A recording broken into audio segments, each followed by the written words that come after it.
This is Rainy Night Horrors. Outside, the storm brews, and with it comes something darker. Every drop masks a sound, every shadow holds a shape. You're not imagining it. You're hearing the truth. Listen closely. It's already here.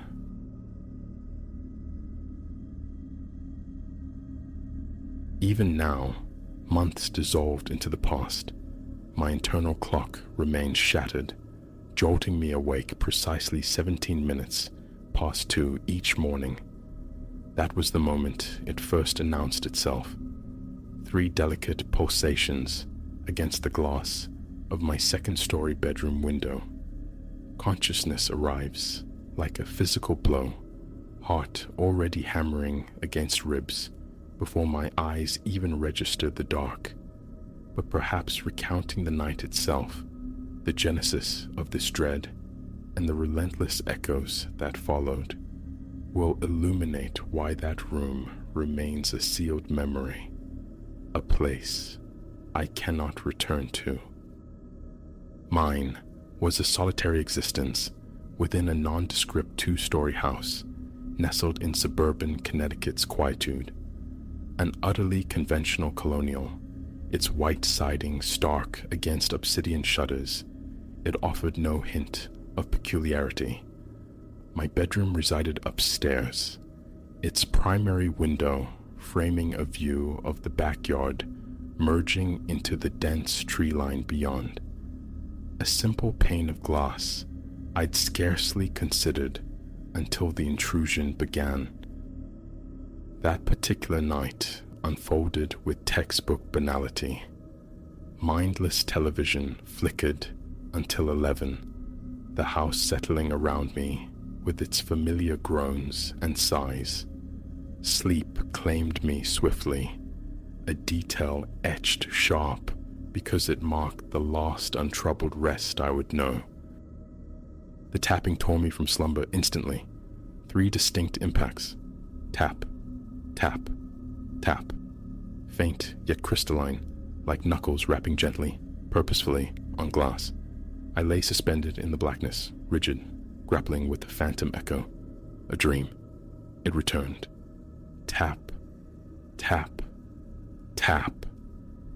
A knot formed in my throat. The origin was unmistakable. My bedroom window. My second-floor bedroom window. Slowly, agonizingly, I pivoted my head towards the sound, a vice tightening around my chest. The sodium glare from a distant street lamp bled a weak orange wash through the pane, revealing nothing but empty air. Tap, tap, tap. My fingers became claws, bunching the blanket. Real, not imagined. Yet logic screamed its protest. The second floor. No balcony, no trellis. A ladder. Surely the scrape and clatter would have pierced the night stillness. With a shuddering intake of breath, I sat bolt upright, the thin cotton of my t-shirt already clinging with a cold sweat. The digital clock on the nightstand glared. 2:17 a.m. An unnatural chill permeated the room, sharp enough that my own breath misted visibly before me. Again, the tapping, but altered now, slower, measured, as if its source sensed my wakefulness, my attention captured. My bare feet met the frigid hardwood, sending tremors up my legs as I rose. 10 feet separated me from the window. One hesitant step, then another. The tapping ceased. My vision, now accustomed to the gloom, painted the familiar scene outside. The gnarled oak, the leaning shed, the sentinel pines guarding the property line. Nothing disturbed the tableau. No figure lurked at my window. Closer I crept, the frantic pulse in my throat threatening to choke me. 5 feet, 4, 3. The glass appeared inert, a dark rectangle within its white frame. No face leered back, no hand splayed against the surface, just void. Tentatively, I extended a hand, my fingertips brushing the pane. Ice cold, impossibly cold for the season, radiating a chill that bit deep. Condensation bloomed where I touched. Pressing my face near, I cupped my hands, shielding my eyes from the room's reflections, scanning the vacant yard below, above, side to side. Darkness, emptiness. I retreated, releasing a ragged sigh. Imagination, perhaps. A wind-tossed branch, a nocturnal creature. Turning back towards the perceived safety of my bed, I heard it. Not tapping, but a languid, grating squeak, the sound of something dragged deliberately across the glass. I whipped around. The window remained stubbornly empty. Sleep was a forgotten country for the remainder of that night. I sat entombed in my bed, a statue carved from fear, gaze locked on the window until the first tendrils of dawn bled gray into the sky.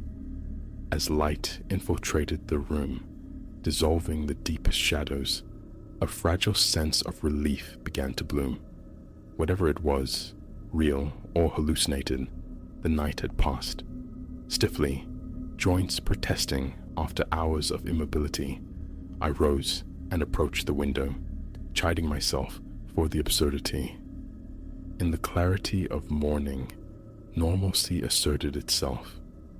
I reached for the latch, intending to invite in the crisp air. And then I saw them, etched upon the inner surface of the glass, fingerprints, stark, defined whorls and loops, rendered visible by the oblique morning's light. Yet these were no ordinary marks. They were inverted, reversed, as if impressed from the outside through an impossible physics, manifesting on the interior plane. I staggered back, colliding with the bed frame. Dozens littered the glass, overlapping, some forming complete palm prints with splayed fingers, others solitary dabs, echoes of the tapping itself. Panic propelled me downstairs, out into the dew-kissed yard. I needed the external perspective. Standing on the lawn, craning my neck, I stared up. The window's outer face was immaculate, clean, unmarked.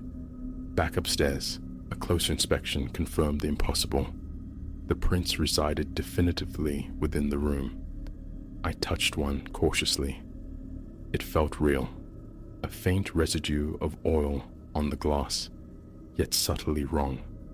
The prints were larger than mine, some bearing intricate patterns I couldn't identify. My phone camera clicked, documenting the inexplicable phenomenon before I dialed the police. 2 uniformed officers arrived promptly.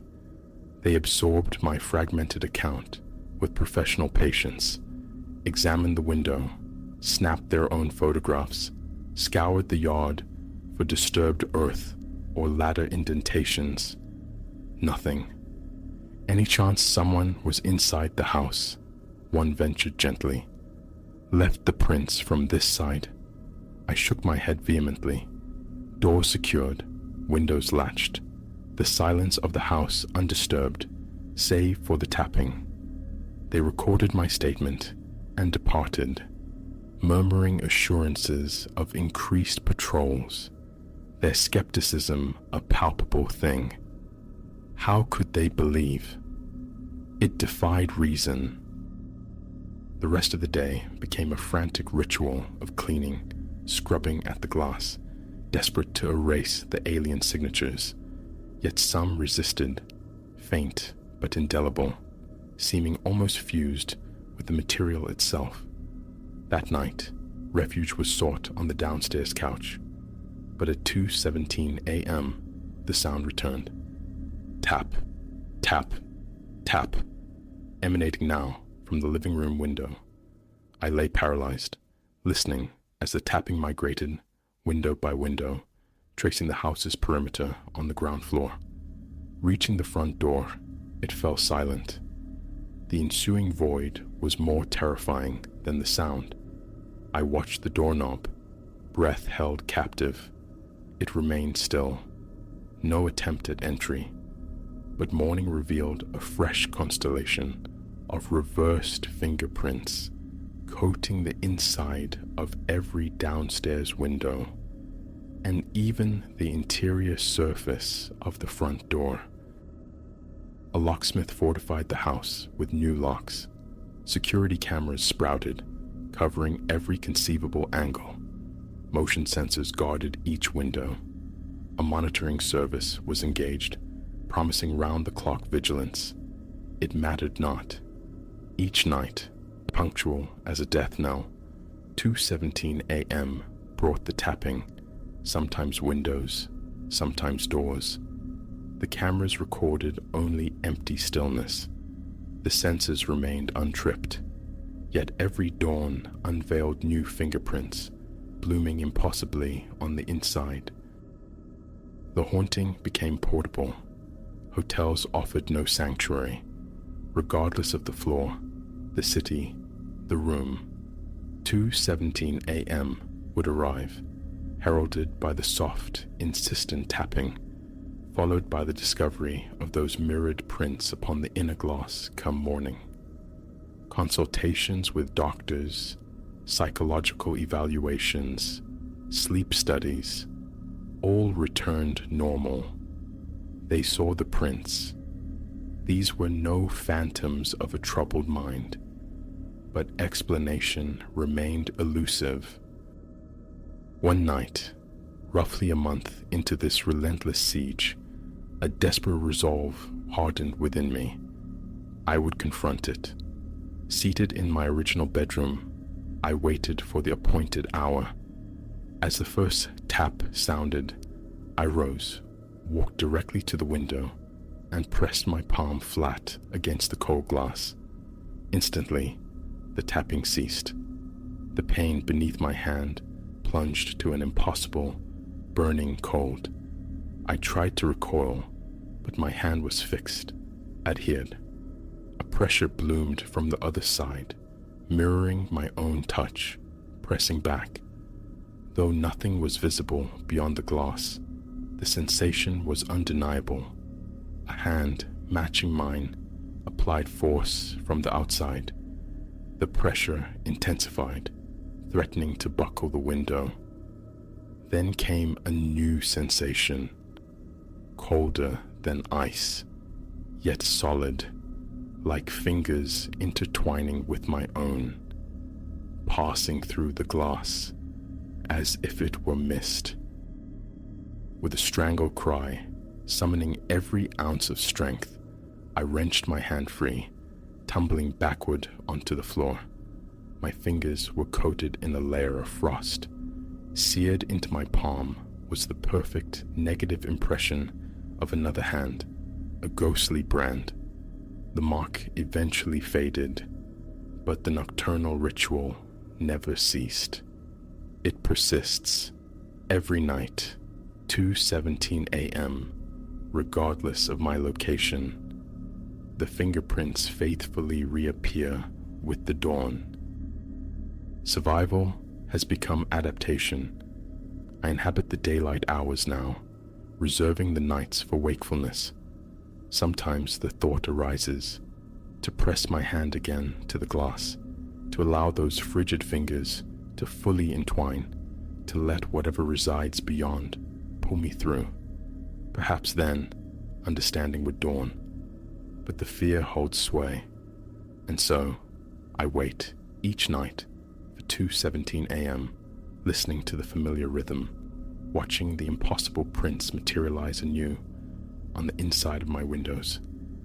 And I wonder about the others who might lie awake, listening to that same soft cadence, finding those same mirrored signatures in the morning light. I recognize the sound of madness in this narrative. Told this story, I too would harbor disbelief. Yet it is truth, stark and unyielding. Should you ever be roused by tapping at your window, even nestled high in the heart of a skyscraper, resist the urge to look. Do not touch the glass.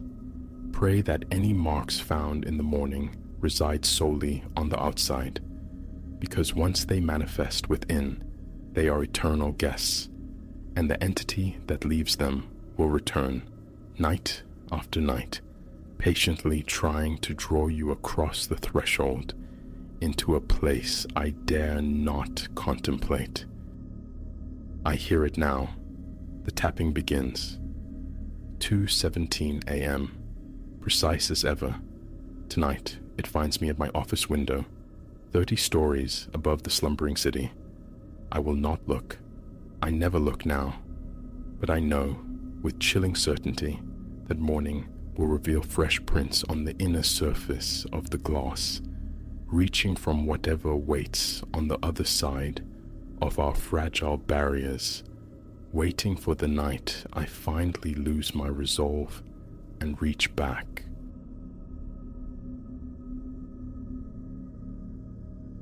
Sleep remained a distant shore that night, unreachable. So I found myself, Silas, perched on the porch steps, gazing into the deep ranks of trees bordering my backyard. 2 a.m, the air thick and still. I sought only a breath of coolness before another futile attempt at rest. A fragile calm settled, then fractured, a disruption behind the slender, shadowed columns of the trees. Something humanoid, yes, but its velocity defied the natural gait of man.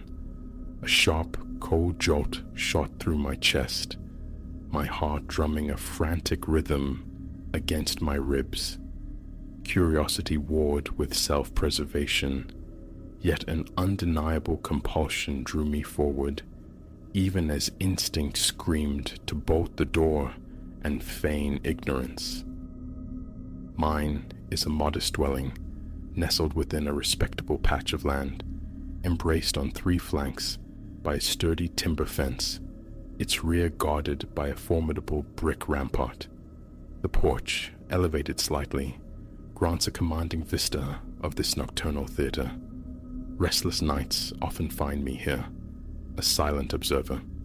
Usually, the only players are furtive felines or a lumbering possum foraging in the gloom. Tonight, however, the interloper was starkly different, an upright silhouette, yet hunched, moving with unsettling purpose. No face resolved itself, no features pierced the dim moon glow, just this ambiguous form against the darkness. Rising from my worn wicker chair, I retrieved my heavy metal flashlight from its resting place on a small table near the threshold. Each slow descent down the porch stairs elicited a groan from the aged wood, the sound amplified unnervingly in the profound quiet.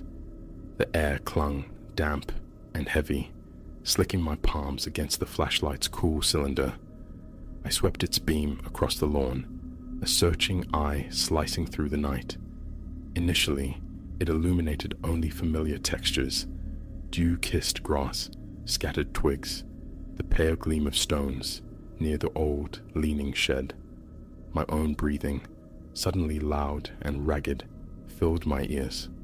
I forced measured steps onto the lawn, the chill seeping through my thin soles, raising goose flesh along my arms. Left, right, the beam swung, my footfalls muffled crescendos on the turf. My grip on the flashlight tightened, betraying a subtle tremor in my wrist. Then, a distinct snap, wood yielding somewhere near the back boundary. I flinched, startled, the pulse in my temples hammering. My light snapped towards the sound, and I advanced, the crunch of fallen leaves underfoot seeming traitorously loud. Silence was my shield. I uttered no challenge, unwilling to betray my presence. Closer to the tree line, the air grew thick with the scent of damp wood, and loamy earth. Not a breath of wind stirred. Every minute sound carried with crystalline clarity. Another faint crackle reached me, the unmistakable signature of movement through brittle undergrowth. Raising the flashlight higher, I painted the tree trunks with light. Nothing stirred. The beam carved a brilliant circle on the ground, rendering the surrounding darkness absolute, impenetrable. Tension coiled in my neck, my shoulders rigid, and I realized I was holding my breath. A few seconds of fruitless scanning passed before I stepped between two of the larger trees, angling the light downwards, searching for disturbance. The ground here was a mosaic of sparse grass and dark, moist soil, and there they were. My beam froze upon a series of impressions, footprints, unmistakably shaped like human feet, bare, with the clear delineation of toes and heel pressed into the yielding earth. They looked unnervingly fresh. I knelt, my knees sinking into the cold dampness, examining them closer. Each print mirrored the size of a grown man's foot, perhaps 10 or 11 inches long. Their pattern tracked towards the high brick wall, but something felt intrinsically wrong. Their depth suggested immense weight, or an unnatural force applied with each step. I rose, a cold knot tightening in my gut, and began to follow the trail. With every step, the pressure in my chest intensified. I fought to quell the rising panic, focusing only on the physical evidence before me, yet my mind raced. A barefoot intruder in the dead of night. Why here? The prints guided me nearer the impassive wall. The grass grew thinner here, the trail fading intermittently before reappearing, starkly defined, right at the base of the bricks. And then, nothing. No further marks led away. It was as if the figure had ascended the sheer surface or vaulted it in a single, impossible bound. I stood immobilized, playing the flashlight beam up the weathered brick face. The wall soared at least 8 feet, possibly higher. No ladder leaned against its flank. No obliging tree branch offered purchase. My gaze traced the mortar lines, seeking any irregularity, any conceivable handhold. The bricks were smooth, unforgiving. No scuff marks, no sign of climbing aids. Unease curdled within me, my stomach twisting, my face flushing hot despite the night's chill. A desperate need to know, to see if corresponding prints existed on the other side, gripped me. My small stepladder resided in the shed, but the thought of traversing the yard, fumbling with the lock, dragging it back, and setting it up in the oppressive darkness felt fraught with peril. Yet, the mystery gnawed. Fear wrestled with an insatiable curiosity. Finally, resolve hardened. A quick look, nothing more. I jogged back towards the shed, my flashlight beam dancing erratically across the lawn. The night enveloped me, silent save for the scuff of my shoes and the rasp of my own breathing. Reaching the shed, tucked near the yard's left edge, I tugged the protesting door open. The scent of dust and old paint greeted me. The ladder stood in the corner. Grasping it, I nearly sent a small rake clattering. My pulse hammered, my mouth desert dry. A reflexive glance over my shoulder revealed only shifting shadows and the faint, familiar outline of the house against the lesser dark.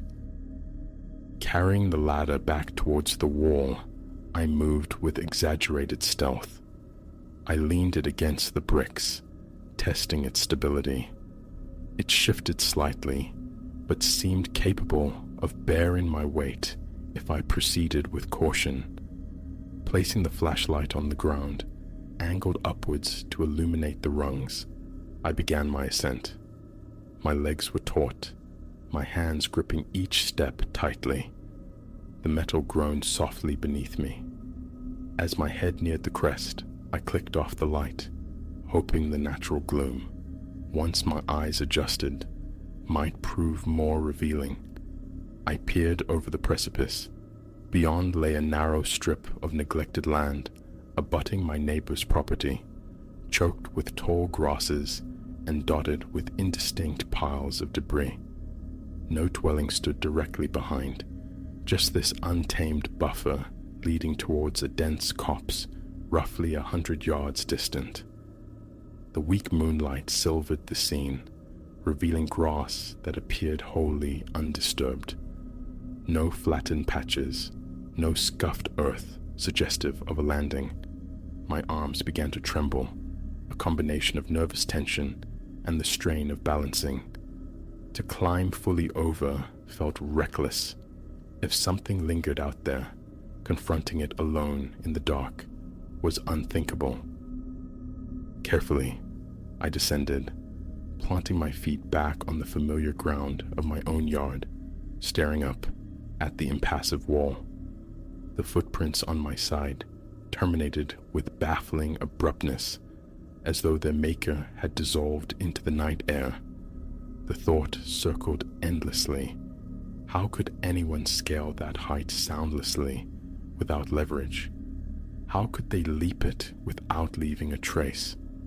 I retrieved the flashlight, sweeping its beam along the base of the wall once more, scrutinizing the grass, the nearby tree trunks, the very soil, hunting for any overlooked clue. Nothing offered an explanation. My body felt stiff, my skin prickling with a strange amalgam of fear and bewildered frustration. The night pressed in, silent again, but for my own rustling movements. A methodical check seemed necessary. I decided to walk the perimeter. Along the left-hand fence, I ran the light along the base of the wooden planks. All secure, no breaches. I retraced my steps along the back wall, corner to corner. Only the original set of footprints marred the ground, ending just as inexplicably. Then, the right side of the yard, probing the shadows near the bushes and the corner of the house foundation. Everything lay undisturbed, save for a scattering of dry leaves. By the time I regained the porch steps, my breath came in ragged gasps, as if I'd sprinted miles. My t-shirt clung damply to my back. I sank onto the top step, the flashlight resting heavy on my thigh, its beam extinguished. My eyes returned to the trees, scanning the deep shadows, half expecting the figure to re-emerge.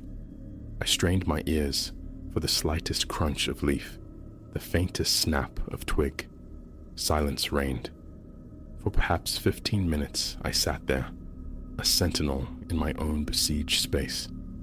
Gradually, my heart rate subsided, though a persistent tremor lingered in my hands. The image of those footprints, their inexplicable halt at the wall, replayed itself. The profound quiet struck me anew. Save for those few sharp snaps of wood, the passage had been unnervingly silent. A person, especially barefoot, should have made more noise traversing the yard. And the motive, why this clandestine path straight to an insurmountable barrier, followed by utter disappearance. With effort, I pushed myself upright. Inside, the click of the deadbolt locking the back door sounded unnaturally loud. I checked the windows, latches secured. A wave of paranoia washed over me, making me shy away from the front windows, imagining unseen eyes upon me. I drifted through the rooms, flicking lights on and then quickly off, finding no solace. Eventually, I found myself leaning against the kitchen counter, the flashlight still clutched in my hand. Calling the authorities felt futile. What could I report? A fleeting shadow, no discernible features, no attempted entry, no damage beyond trampled grass and baffling footprints. My phone lay inert on the table. The words wouldn't form. I poured a glass of water, drinking slowly, the cold liquid shocking against my parched throat. A final compulsion drew me back outside, onto the porch, for one last observation. The night deepened, the moon now veiled by drifting clouds. The air had acquired a sharper chill. I shivered involuntarily. No sight, no sound disturbed the familiar tableau of the yard. It looked precisely as it always had, yet irrevocably altered by the knowledge of what had passed through it.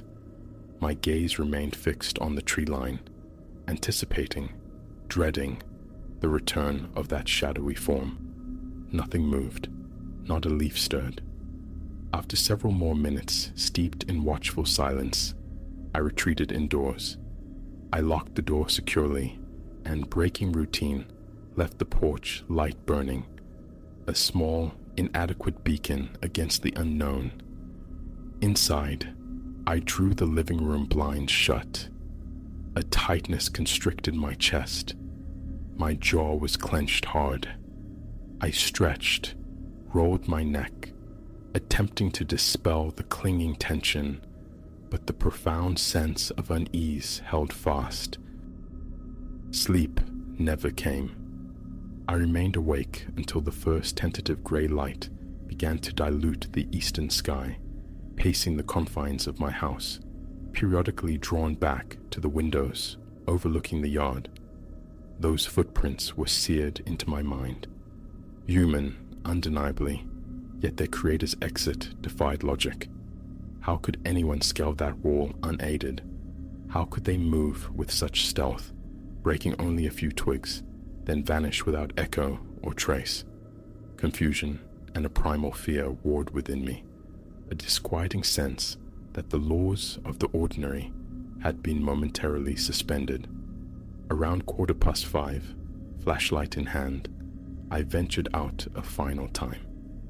The prints remained, stark in the damp earth, untouched by the passing hours. I followed them again, desperate for some overlooked detail, a partial impression near the fence, anything. But the scene was unchanged. The wall stood solid, imposing, unbreached. No ladder, no rope, no hidden passage. Intact. Impossible. What I saw that night remains an enigma. The shape suggested a man, yet its movements felt alien.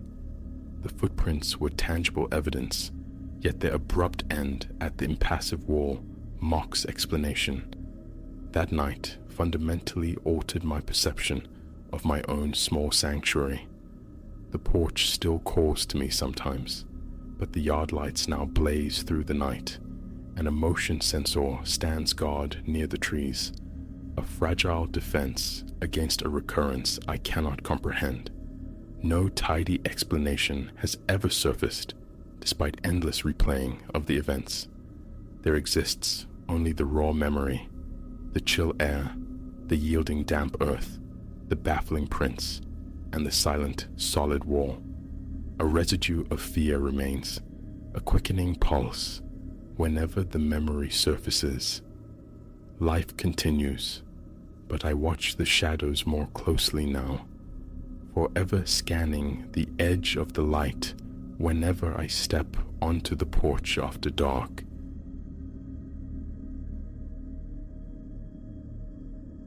Sleep fractured on my second night within those decaying walls, ripped apart by the unmistakable cadence of footsteps directly overhead. Early to bed, I'd sought refuge in slumber, but the sound, heavy, like work boots on bare planks, originated precisely above my ceiling. My heart hammered a frantic rhythm against my ribs as I stared upward into the oppressive darkness. Had someone breached the house's meager security, or was some nocturnal creature, scrabbling in the void above. The unsettling truth, however, was the utter lack of any documented void. Official deeds listed 2 floors, nothing more. Yet, upon arrival, my own exploration had unearthed a narrow, constricted stairway concealed behind a listing bookshelf on the upper landing. It ascended into a cramped, dust-choked space beneath the eaves, a place whose existence was denied on paper. Up there, amidst the grime, I'd found unsettling symbols gouged into the timber, and ever since, my nights had become taut wires of apprehension. My name is Elias, a man whose life had settled into the quiet beige of middle age, devoid of grand expectations. Inheritance was a concept alien to my modest existence, certainly not the bequest of a centuries-old manse adrift in a sea of rural isolation. A distant kinsman, Silas Thorne, a figure unknown to me even by anecdote, had passed on. His solicitor, a voice dry as parchment over the phone, informed me I was the last twig on a withered branch of the family tree, presenting me with the keys. No cost, no obligation, save curiosity. So I came. I anticipated dilapidation, perhaps a fixer-upper or a quick sale, never imagining the threshold I was truly crossing. The house squats on an overgrown acreage, besieged by towering skeletal trees and dense, grasping undergrowth. Its exterior paint, reduced to peeling flakes, reveals weathered gray wood beneath, like ancient bones showing through skin. The porch steps groan ominously under my weight. Several window panes bear spiderweb cracks, and the front door, swollen with damp, yields only to a firm shoulder shove.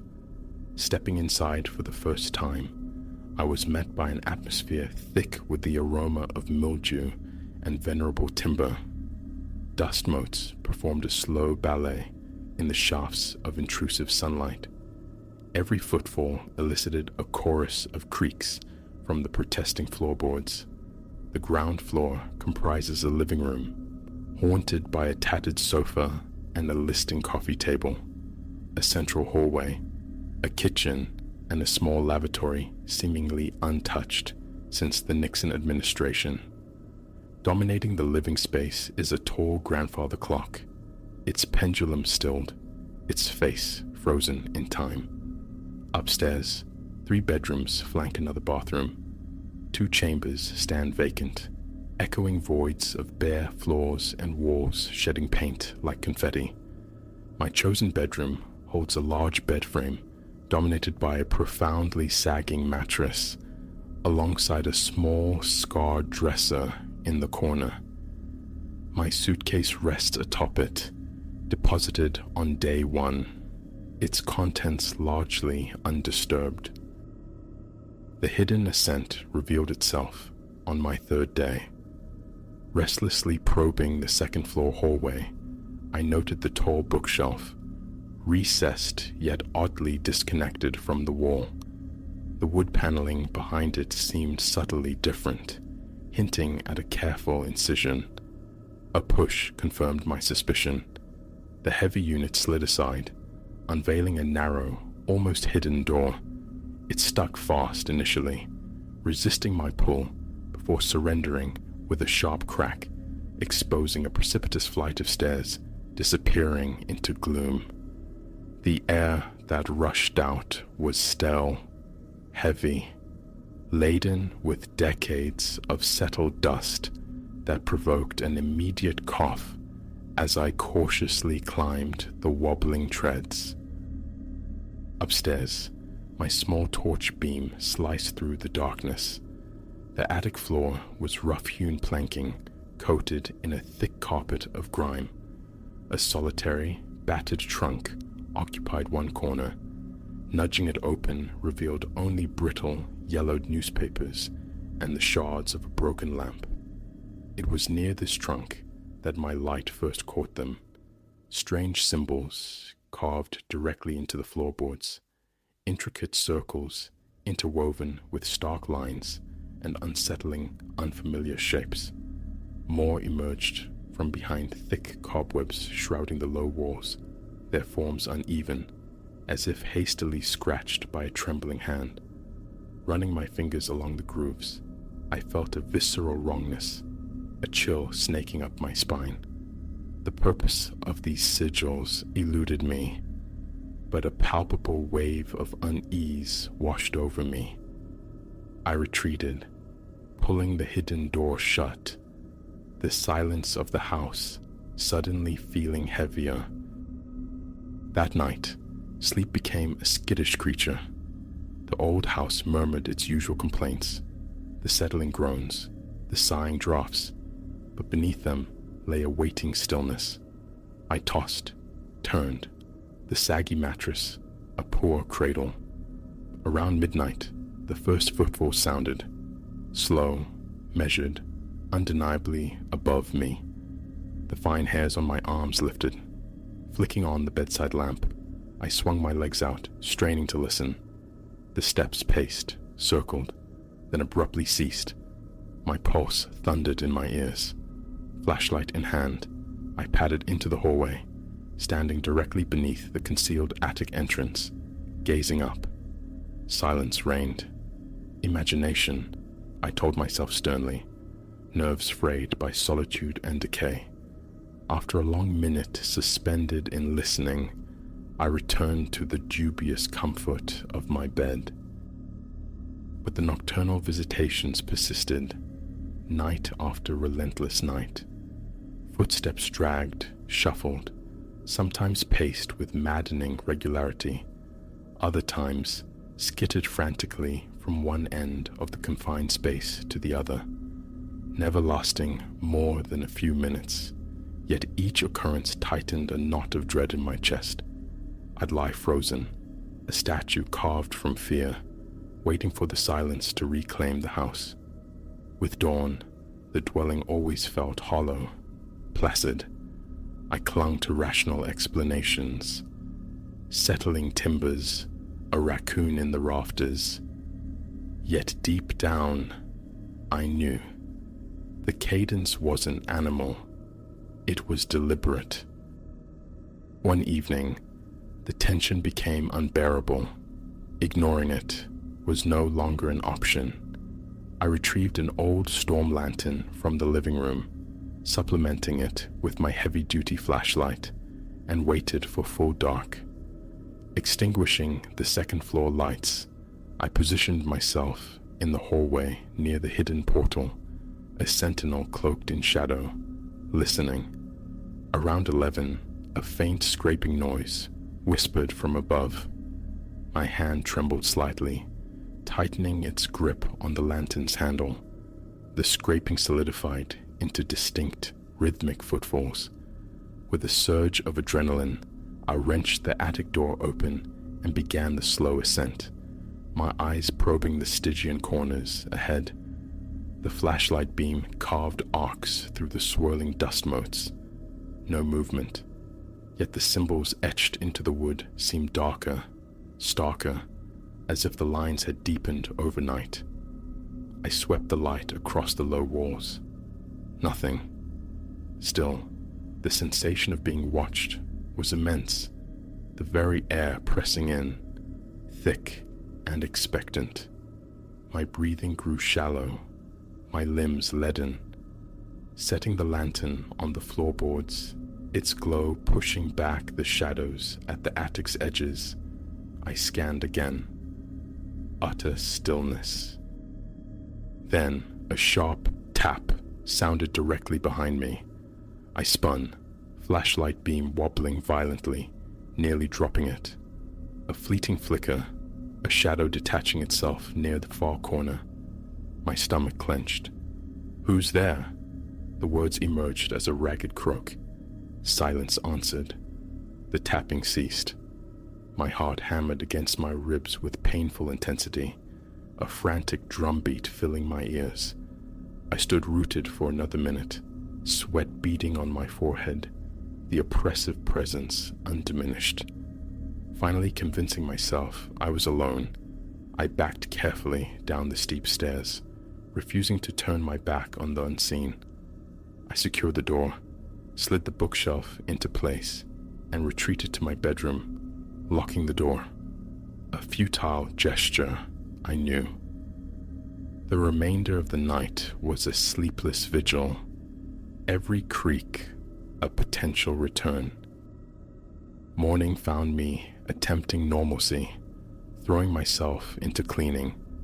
I scrubbed the grimy kitchen floor, wiped down counters sticky with age, disturbed dust shrouding the forlorn living room furniture. The radio, tuned to a crackling station, provided a thin shield of noise against the house's unsettling whispers. Mid-afternoon, seeking fresh air, I wrestled open some upstairs windows. Glancing towards the roofline above the attic space, I saw only weathered but intact shingles, no obvious entry point for any creature large enough to make those sounds. I lingered in the hallway, contemplating the concealed door. A powerful urge to seal it permanently warred with a gnawing fear that containment might provoke something worse. In the end, I left it, pushing the unease down. Later, ensconced in the living room's sagging armchair, I sifted through a pile of brittle magazines discovered in a sideboard. Snippets of local lore surfaced, tales of generational land ownership, whispers about peculiar happenings in old homesteads, but nothing concrete, nothing that resonated with the sigils or the steps. Around 10, exhaustion outweighing apprehension, I extinguished the lights and trudged upstairs. Unease prickled my skin, but the need for rest was paramount. I climbed into bed, leaving the bedside lamp burning, its weak glow a small defiance against the encroaching dark. Eventually, despite the tension, my eyelids grew heavy. A sudden, violent thud from overhead catapulted me back to consciousness. My heart slammed against my sternum. Reaching blindly for the lamp switch, my hand fumbled, knocking over a glass of water on the nightstand. A muttered curse escaped me as the liquid pooled on the warped floorboards. Eyes fixed on the ceiling, I waited, breath held captive. The footsteps began anew, heavier this time, freighted with insistence, each tread resonating deep within my gut. I squeezed my eyes shut, fighting for steady breaths. The thought of ascending into that darkness alone was paralyzing, yet lying there, a passive audience to the unseen performance, felt equally impossible. Flashlight retrieved once more, I navigated the hallway, my legs stiff, a cold sweat tracing patterns on my neck. The bookshelf slid aside, the attic door swung open, the flashlight beam plunging into the maw of the stairs. I climbed, each step an act of will. My mouth was sandpaper dry, my pulse a frantic tattoo against my eardrums. Reaching the top, I swept the light across the floor. Dust motes danced in the beam. Everything appeared unchanged, yet the symbols, they seemed bolder, sharper. The lines looked raw, freshly gouged, as if recarved mere moments ago. A constriction tightened around my throat. I edged forward, the floorboards groaning their protest. In the far corner, illuminated by the wavering light, a shape hunched, vaguely human. My heart surged, lodging itself in my throat. I froze, blinked. The shape remained static. With a dawning, anticlimactic realization, I saw it was merely an old coat draped over the trunk, unnoticed before. A shaky breath escaped me. My flashlight beam crawled over the walls, empty, vacant. Yet the skin across my entire body prickled with static awareness. Something was profoundly wrong. The air hummed, charged and hostile. Every hair on my arm strained upright. Suddenly, a dry, scraping sound erupted immediately behind me. I whirled around. The flashlight flickered erratically as simultaneously the attic door slammed shut with concussive force. I lunged towards the stairs, convinced someone had pulled it closed from the hallway, but the door was simply stuck. A surge of panic, cold and sharp, lanced through me. I yanked frantically, and it flew open. Nearly tumbling down the steep incline, I scrambled out, slammed the door behind me, shoved the heavy bookshelf back into place, and fled to my bedroom. My hands trembled so violently, the flashlight beam danced like a trapped firefly. The following day was spent on the phone, seeking external validation. I contacted a local handyman, vaguely mentioning animal noises in the attic. He arrived that afternoon, a taciturn man who inspected the roof, the eaves, the minuscule vents near the gables. He found no evidence of infestation, no droppings, no nests, no breaches. When I cautiously inquired about the hidden upper space, he merely shrugged, attributing any oddities to age and rot. He offered no comment on the symbols, and I volunteered none. I paid his fee, thanked him, and watched him depart, sensing his own faint disquietude, likely fueled by my guarded questions. As evening bled into night, I circled the house exterior with my flashlight, scrutinizing every wall, every window pane. All seemed secure. The attic's only visible openings were small, intact vents high under the roof peak. The surrounding tree line remained impassive, concealing no lurking figures. The property felt utterly deserted, save for my own anxious presence. Back inside, I methodically locked every door, every window latch. I stood for a long time in the upstairs hallway, staring at the bookshelf, the barrier between the known and the deeply unsettling unknown. Part of me yearned to tear it down, nail the hidden door shut, obliterate the passage.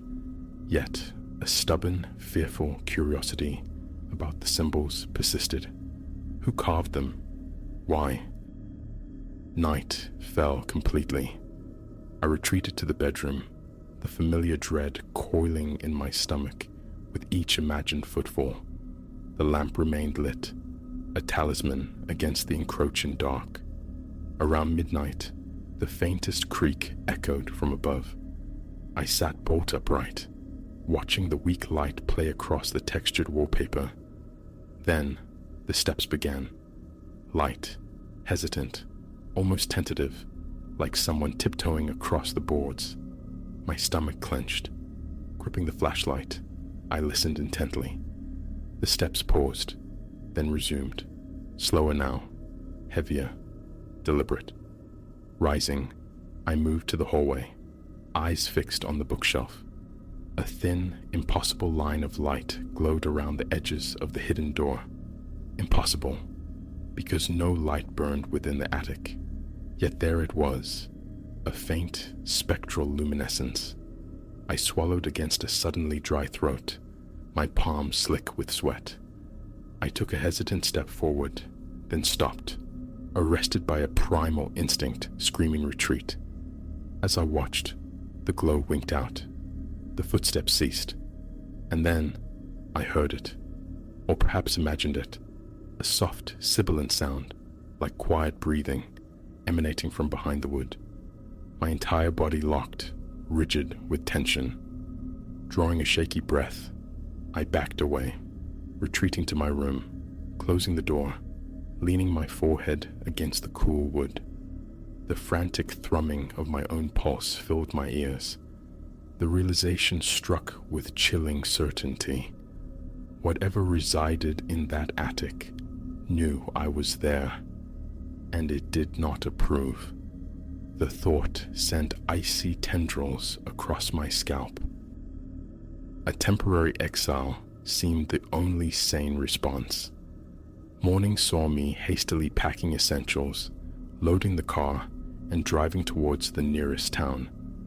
I found a nondescript motel, booked a room, and spent the day pacing its confines, fueled by lukewarm coffee, staring blankly at patterned wallpaper. The house, however, refused to be exorcised from my thoughts. Television offered no distraction.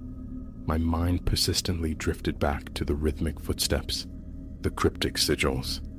A strange magnetism pulled at me, a compulsion to understand the nature of the presence I'd disturbed, an attempt to reach an acquaintance, a dabbler in local history, went unanswered. By nightfall, restlessness had consumed me.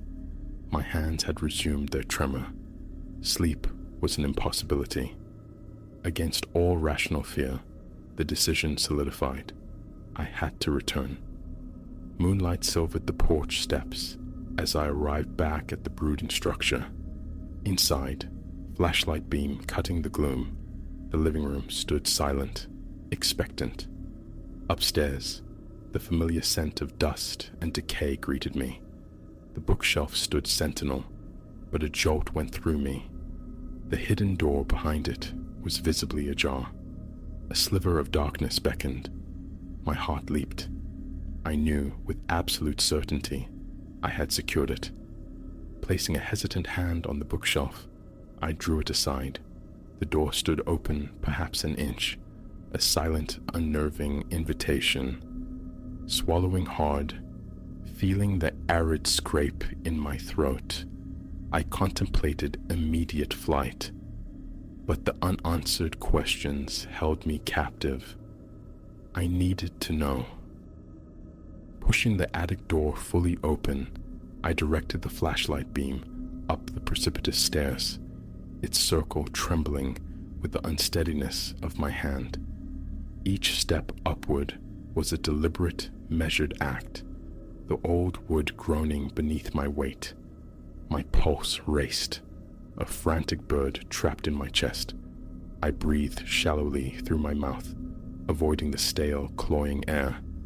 At the summit, I swept the light around. Darkness reigned, punctuated only by my beam. The symbols etched into the walls and floor seemed deeper, rougher. The edges splintered, as if freshly worked. Tiny shards of raw wood littered the floor around them. A crushing weight settled on my chest. No visible entity shared the space, yet the feeling of immediate proximity, of unseen breath on the back of my neck, was overwhelming. A distinct footstep sounded behind me. I spun, flashlight beam slashing wildly towards the stairwell. Nothing. My breath came in ragged gasps, nerves shredded beyond repair. Keeping the light trained forward, I saw only more of the disturbing carvings underfoot. My hand brushed against the cold metal of the trunk. I recoiled as if burned. For a fleeting, hallucinatory second, I could have sworn the symbols pulsed, catching the light in an unnatural way. My head swam. Forcing myself into motion, I retreated towards the stairs, step by careful step, never turning my back on the oppressive void.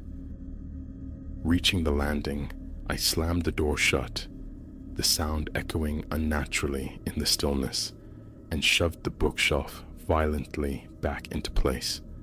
My hands shook uncontrollably throughout the process. Without pause, I descended to my room, snatched my keys and suitcase, not bothering with lights. I practically fled down the main staircase and out of the house, fumbling with the lock behind me. Heart hammering against my ribs like a trapped thing, I scrambled into the car, the engine roaring to life. My eyes scanned the upper windows, half expecting a face to materialize, but only darkness stared back. What exactly transpired within those ancient walls remains an enigma. I cannot say if it was elaborate trickery or something truly inexplicable woven into the fabric of the place. All I know with certainty is that the presence in that attic felt increasingly hostile, its nocturnal promenades growing bolder, the symbols seemingly regenerating with malevolent energy. That house was an inheritance I never sought, and its secrets are ones I no longer wish to uncover. As I sped away, a palpable pressure lifted from my chest, the distinct sensation of having escaped something that actively desired my departure. Let the house keep its shadowed history and its restless upper floor. I will not be returning to listen for those footsteps again.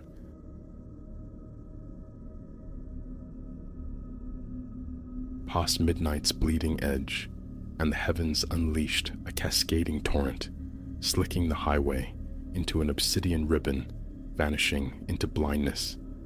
I was homeward bound, the car a fragile capsule against the storm, my only desire, the sanctuary of dryness and quiet. Knuckles shone white on the steering wheel, a grip born less of control than raw tension.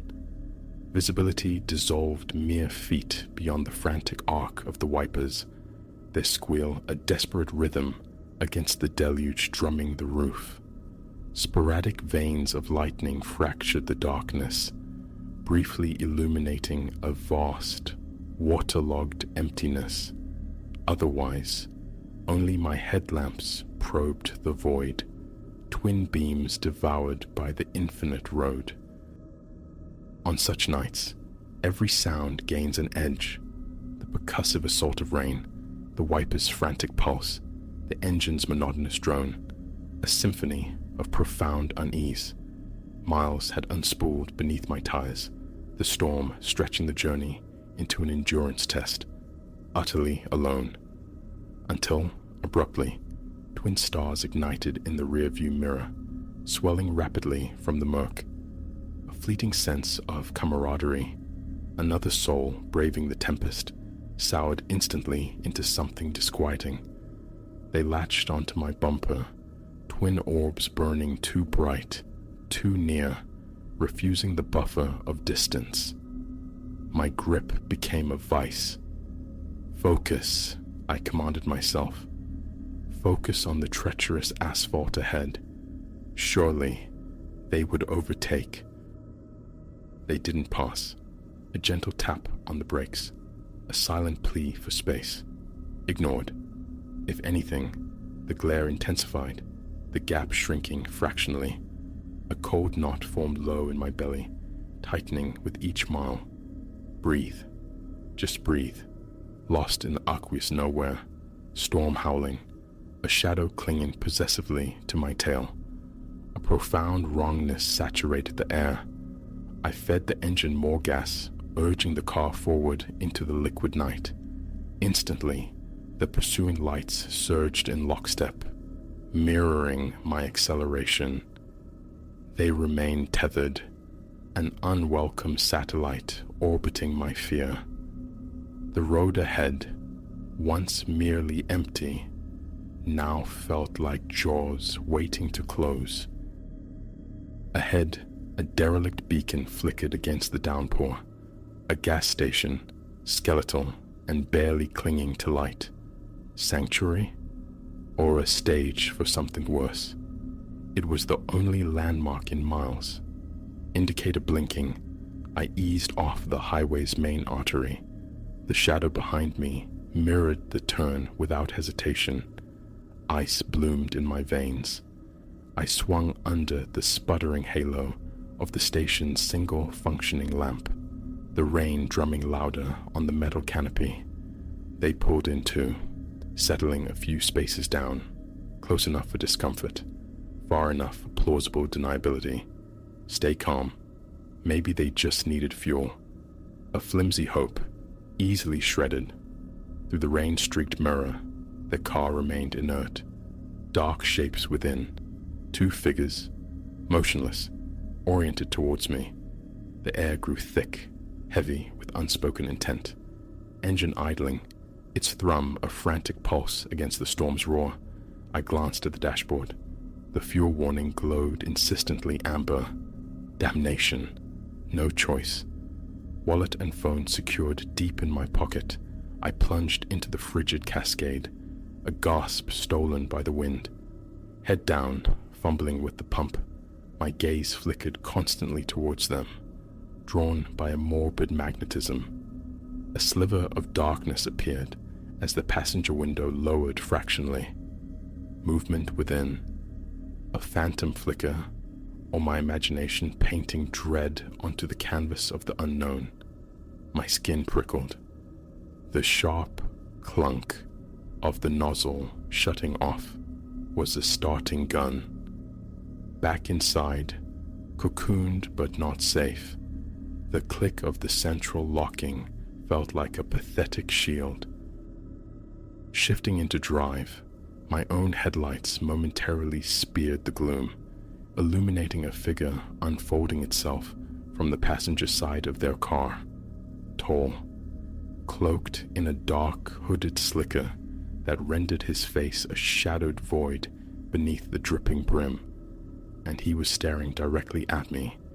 A visceral jolt shot through me, pure, undiluted adrenaline.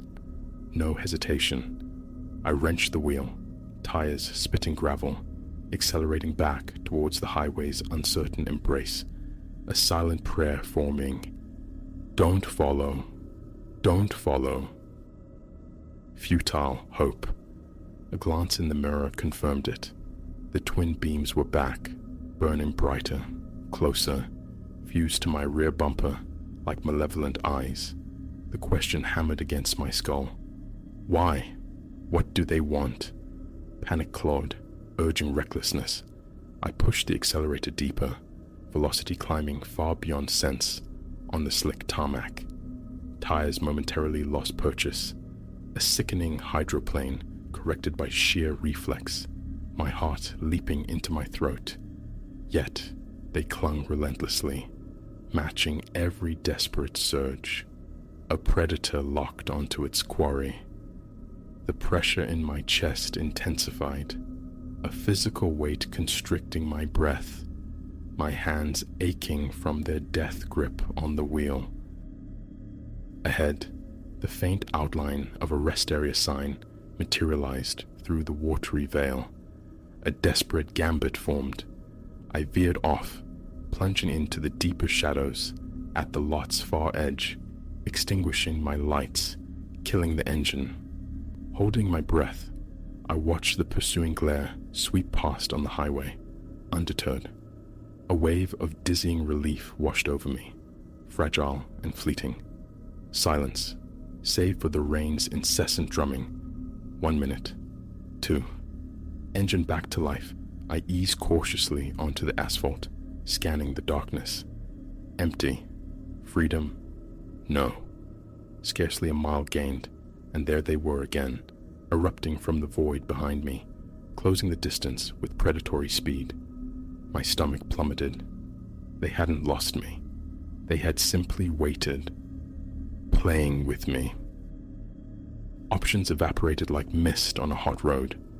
The highway stretched onward, a black hole swallowing hope. Somewhere ahead lay civilization, lights, people, sanctuary, but it felt lifetimes away through this deluge. Behind me, the engine noise grew, a menacing growl audible even over the storm. The headlights seared my mirrors. Closer, closer still. Then, abruptly, they surged forward, pulling level alongside me in the adjacent lane.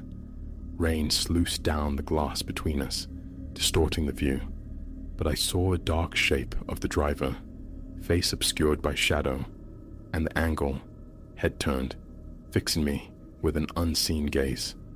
No gesture, no sound, just that unnerving proximity, inches separating our vehicles at lethal speed. My eyes locked forward, pulse a frantic drum against my eardrums. Ignore them. Maybe they'll tire of this cruel game. They didn't. With a sudden swerve, they dropped back behind, only to unleash their high beams. A blinding, disorienting blast that filled my car with white fire, erasing the road. My stomach twisted. Keep driving, just keep driving. Then, salvation. Distant pinpricks of light resolved into the nascent glow of a town. Hope surged, raw and desperate. I floored the accelerator, the engine screaming its protest. Almost there, almost safe. But as the first buildings loomed out of the water gloom, they shot forward again, cutting sharply across my path, engine braking hard. My own brakes slammed down, tires shrieking on the wet road, stopping inches short of their rear bumper. Blocked, trapped. The figure behind the wheel remained motionless, their car an impassable barrier, headlights pinning me like an insect. The rain hammered down, amplifying the sudden, suffocating silence between us. Checkmate on a desolate road. Phone useless, displaying no service.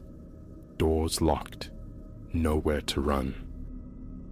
An eternity seemed to pass, measured in heartbeats and the relentless drumming of rain. Then, slowly, deliberately, the car edged towards the shoulder, clearing a path. No time for questions, no space for hesitation. I wrenched the wheel, accelerating past them, eyes fixed rigidly ahead, refusing to acknowledge their presence, refusing to look back. The welcoming lights of the small town enveloped me, street lamps casting watery halos on the puddled road. Safety, fragile but real.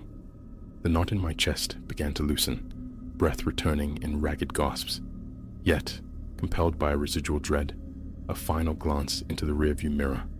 Far back, dimmed by distance and the downpour, but unmistakably there. Twin points of light. They were still following. The immediate terror had subsided, replaced by a chilling ambiguity. The game wasn't over. It had merely entered a new, more patient phase.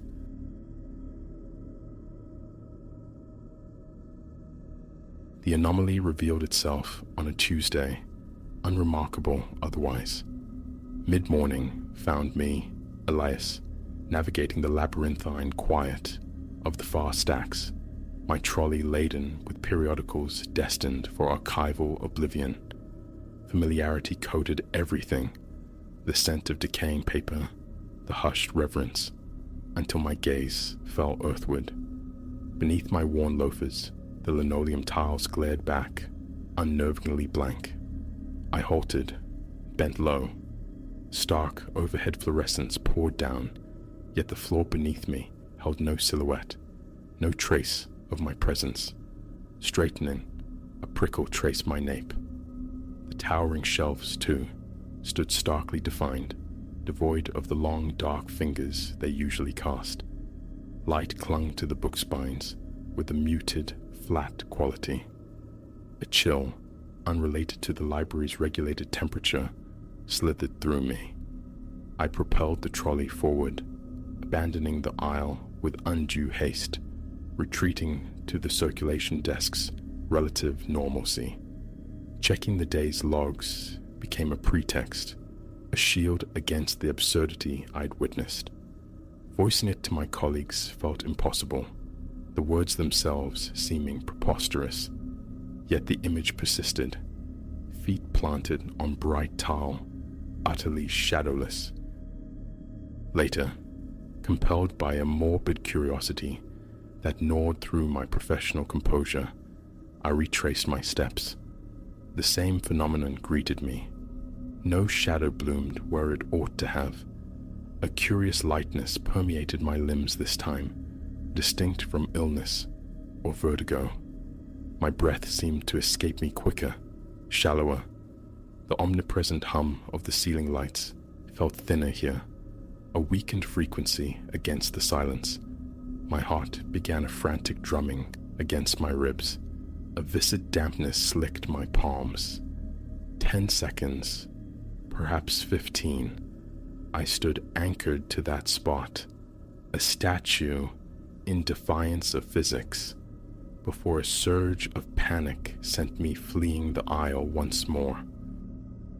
The remainder of the day became an exercise in forced normality, assisting patrons with arcane references, wrestling returned volumes onto their designated shelves, fielding inquiries via telephone, the mundane rhythm of my profession.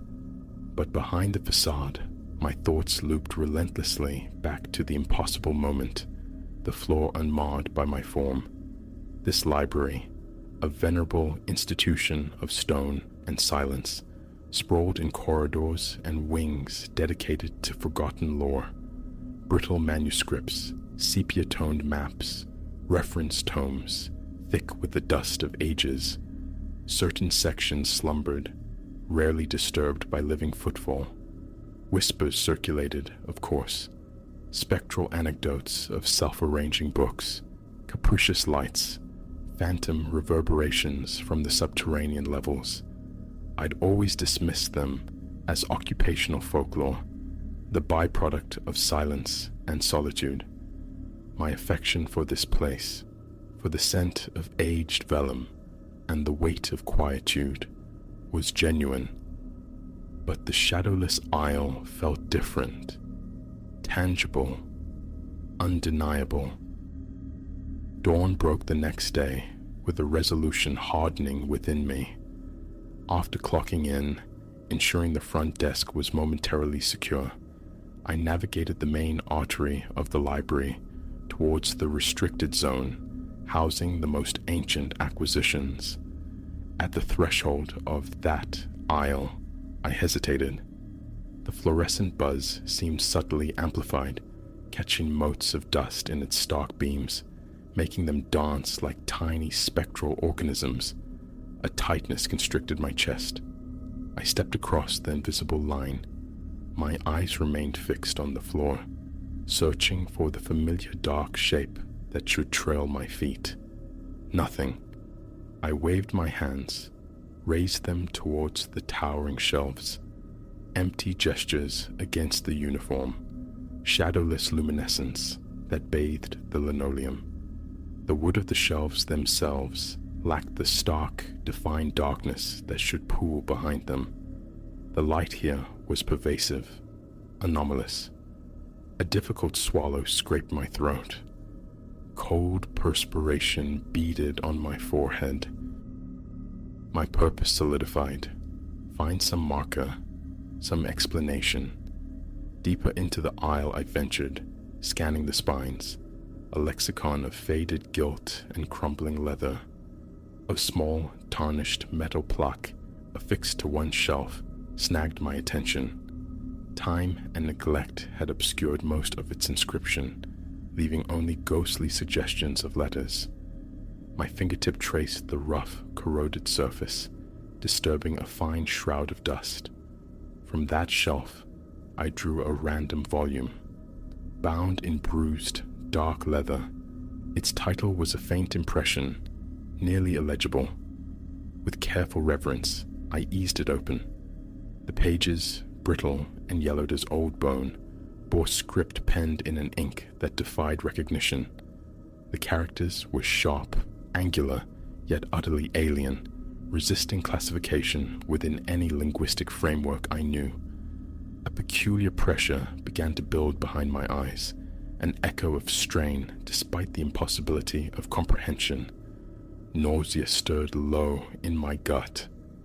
Gently, I returned the tome to its resting place. My arms felt strangely depleted, a faint tremor vibrating through my fingers. Rationality scrabbled for purchase, faulty wiring, an unannounced, localized renovation. Unlikely. Updates were rare in this wing, preserved in its state of venerable decay. As I turned to retreat, a sound brushed the edge of my hearing, soft, sibilant, disturbingly like my own name. I froze, pulse leaping. A swift scan of the towering shelves, the narrow passage, empty, utterly still, save for the now slightly louder electrical hum. Seconds stretched, taut with listening. The sound did not recur. With conscious effort, I forced my legs into motion, each step echoing unnaturally in the confined space.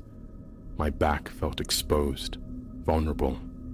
Reaching the main concourse, I nearly collided with Martha, a colleague. Her wave was cheerful, her query about missing archival boxes mundane. "No," I managed, the word emerging thin and reedy. I cleared my throat, manufactured a smile, offered no hint of my recent excursion. Instead, I sought refuge in the break room, gulping water, consciously slowing the frantic rhythm of my breath. My heart still hammered. My shirt clung damply beneath my arms. For days, I skirted the periphery of that wing, the memory a cold weight in my stomach. Courage failed me. Yet, the enigma beckoned, particularly in the quiet solitude of night. Lying awake, staring into the darkness above my bed, the sensation of shadowlessness, of inexplicable buoyancy, would return, raising gooseflesh on my arms. One part of me craved blissful ignorance, a return to the comfortable known, but the other, the insistent, questioning part, grew stronger. Eventually, it won. One evening, shift completed, armed with a heavy-duty flashlight, I ventured back. The library breathed the quiet emptiness of approaching closure. Overhead lights still burned, casting long, normal shadows in the main halls, but the atmosphere felt different, charged with imminence. Reaching the anomalous aisle, I clicked off my flashlight, plunging my immediate vicinity into the ambient glow from above.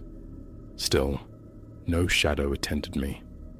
The dust motes seemed finer now, suspended in the strange light. A familiar tightness gripped my stomach. The acrid taste of bile rose in my throat. I held up a hand, palm outward. Its shape should have painted a dark analog on the floor. The tile remained stubbornly bright, reflecting the overhead glare with a faint sheen. Sweat bloomed anew on my palms. I selected another volume, thicker this time, its spine robust. Flipping through its pages revealed a baffling tapestry of scripts, some bold and assertive, others faint, spectral. My eyes watered with the effort of focusing, deciphering the indecipherable. A sudden scuff, like a dragging footstep, spun me around. Silence answered my panicked glance. Nothing. My breath hitched, coming in short, sharp gasps. My attention fixed on a small, plain wooden door at the aisle's terminus. A forgotten storage closet, perhaps. Maybe a fuse box lay within, a mundane explanation for the aberrant lighting. The knob was cold, unyielding beneath my grasp. Locked. Kneeling, I pressed my eye to the keyhole. Tenebrous blackness met my gaze, absolute and uninformative. Rising, I swept my hand across the door's rough, unfinished surface, seeking a label, a number, any identifying mark. Nothing. Then, the whisper returned. Closer this time, unmistakably, my name, breathed directly behind me. A full-body flinch, a choked gasp. My head snapped around. Empty air. My mouth felt instantly arid, my tongue thick. Slowly, deliberately, I stepped back, the solid wood of the door a small anchor against my fingertips. My legs trembled with the primal urge to flee, yet I forced myself to linger, scanning the stacks, desperate for any sign of another presence. Pacing the aisle's length, my gaze darted into every alcove, every shadowed gap between shelves. The overhead lights appeared ordinary, yet the spaces they illuminated remained stubbornly free of shade. My own footfalls sounded muffled, absorbed by the peculiar silence. Wiping sweat from my brow, I heard it, a sharp crack from behind a nearby shelf, like stressed wood yielding. My flashlight beam stabbed into the gap, revealing only the dusty edge of timber and a scattering of loose, brittle pages on the floor below. No intruder, just the oppressive emptiness. The frantic thudding in my chest resonated in my ears. Clicking off the flashlight again, I noted the ambient light seemed dimmer now, the hum less insistent. A disconcerting lightness infused my arms, as if their very substance were diminishing. I drew a ragged breath, exhaled slowly, fighting for composure. My knees felt unstable, threatening to buckle. Retreating into the main corridor felt like surfacing from deep water. My shoes squeaked on the polished tile. Under the normal hallway fluorescence, my hands appeared pale, but blessedly, they cast shadows on the wall. A small, anchoring wave of relief washed over me. I left for home shortly thereafter. The ensuing week saw me immersed in research, scouring library archives, internal databases, seeking any mention of the restricted manuscript aisle. I unearthed references to a significant donation decades prior from an obscure private collector. Notes mentioned unusual storage requirements, but offered no specifics. No maintenance logs, detailed lighting malfunctions, or experimental installations. Tentative inquiries directed at older colleagues yielded shrugs, averted gazes, or vague recollections of rumors about some strange old texts nobody ever touches. One gave me a look laced with concern, inquiring gently about stress levels. Avoidance proved futile. The magnetic pull of the unknown was relentless. Each reluctant return drew me deeper. I opened more volumes, the script within seeming to shift, morphing between unfamiliar languages, none remotely decipherable. Waves of dizziness sometimes washed over me, forcing me to brace against a shelf. Fleeting movements flickered at the edge of vision, always vanishing upon direct inspection. The silence in that aisle possessed a unique quality, heavy, cloying, yet paradoxically making me feel lighter, the air thinner, compelling a faster, shallower breath. My mouth perpetually dry, my hands constantly seeking the rough fabric of my trousers to wipe away the nervous sweat. One evening, lingering too close to closing, I pushed my luck. Colleagues were consolidating at the front, their voices distant murmurs. A desperate need for something, some tangible clue, propelled me forward. I retrieved a particularly large manuscript, resting its weight on a small wooden reading table tucked against the far wall. Neither table nor I cast a shadow in the unwavering, sourceless light. The hum overhead was a soft, persistent drone. Pages turned, my hands unsteady, the ancient paper whispering its fragility. The text here seemed darker, almost wet, impossibly fresh, despite its obvious antiquity. Leaning closer, a profound chill radiated outward from my sternum. My arms began to tremble uncontrollably, vision momentarily blurred. Pressing a hand to my chest, I fought to regulate my breathing. Then, my name, spoken clearly, intimately, near my ear. I spun around. Emptiness greeted me. "Who's there?" The question emerged as a ragged whisper, swallowed by the silence. No reply. An overhead bulb flickered once, violently. My stomach plummeted, Hastily closing the manuscript, I slid it back onto the shelf. A pins and needles numbness crept into my left foot. I took tentative steps towards the exit, pausing. A bizarre sensation arose, of floating within my own clothes, a faint ringing commencing in my ears. I stood motionless, forcing stillness upon my racing heart and trembling limbs. Sweat traced a path down my temple.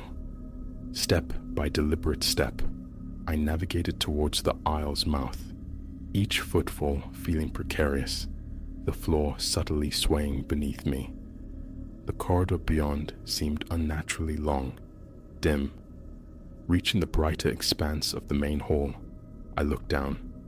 My shadow stretched reassuringly before me. Relief warred with a persistent tremor in my hands. I clocked out, bypassing the break room, needing the open air more than water. Sleep offered no sanctuary that night. Restlessness plagued me, my mind replaying the unsettling tableau of the shadowless aisle.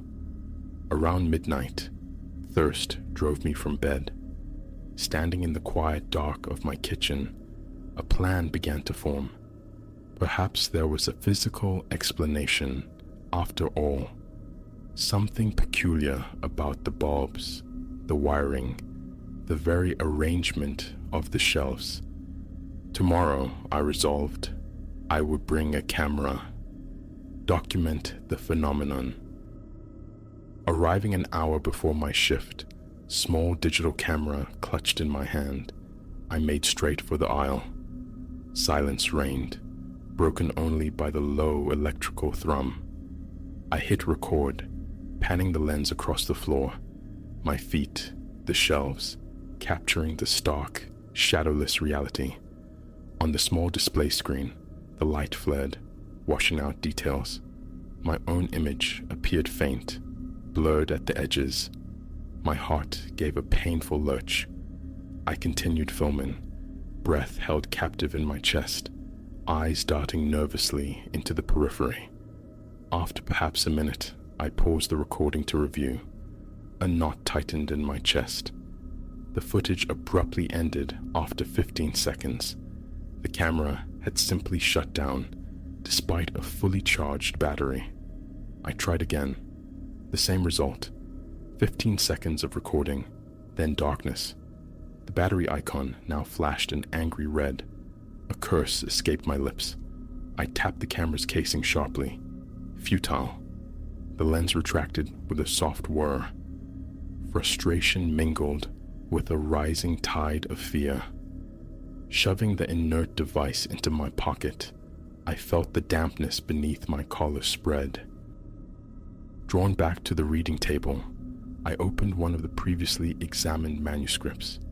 My arms felt weak, shaky, but I forced my gaze onto the alien script. The characters seemed bolder now, darker, more assertive on the page. I turned the fragile pages one by one, the crinkling sound loud in the tense quiet, bracing for the whisper. My shoulders ached with sustained rigidity. A soft rustling near the floor snagged my attention.